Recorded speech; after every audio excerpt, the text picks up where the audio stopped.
2024 সালের 5ই আগস্টের আগে পরে দেশের কয়েকটি কারাগারে তৈরি হয় নজিরবিহীন অস্থিরতা। হামলা, ভাঙচুর ও বিদ্রোহের সুযোগে 5টি কারাগার থেকে পালিয়ে যায় 2247 বন্দী। লুট হয় বিপুল সংখ্যক গুলি ও আগ্নেয়াস্ত্র।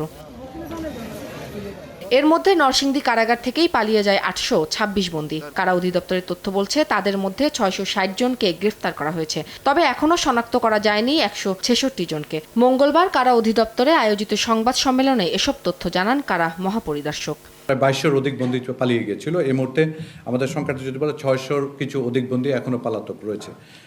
তার মধ্যে 600-র মধ্যে আমরা 166 জনের আইডেন্টিটি ওই সময় জানেন আপনার নরসিংদীতে পুরো ভস্মীভূত করার কারণে আমাদের সার্ভার এবং ডাটা করার কারণে 166 জনের আইডেন্টিটি আমরা আসলে রিট্রিভ করতে পারি, যারা নরসিংদী থেকে পালিয়ে গিয়েছিল। কারাগারে বন্দী কার্যক্রম নিষিদ্ধ আওয়ামী লীগ নেতানেত্রীদের ফোনে কথা বলা এবং বিশেষ সুবিধা পাওয়ার অভিযোগ প্রসঙ্গে কারা মহাপরিদর্শক বলেন, কোনো বন্দীকেই আলাদা করে সুবিধা দেয়া হচ্ছে না।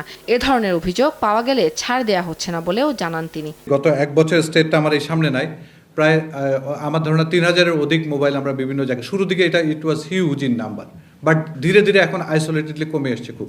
বাট আমি আপনাদের এটুক বলতে পারি, আমার তথ্য অথবা আমি যদি ইনফরমেশন পাই অথবা যদি কোনোভাবে আইডেন্টিফাই করতে পারছি, এটা কিন্তু আমরা এটাকে স্টপ করছি। ব্রিফিংয়ে জানানো হয়, পলাতক বন্দীদের পাশাপাশি দীর্ঘদিনের জনবল সংকটও কারাগারের নিরাপত্তায় বড় চ্যালেঞ্জ। এ সংকট নিরসনে নতুন করে প্রায় 1899টি পদ অনুমোদন করা হয়েছে। পাশাপাশি 101 জন বর্তমানে। এছাড়া বাংলাদেশ জেলের নাম পরিবর্তন করে কাস্টোডিয়াল অ্যান্ড কারেকশন সার্ভিস করার উদ্যোগ নেওয়া হয়েছে বলে জানিয়েছেন কারা মহাপরিদর্শক।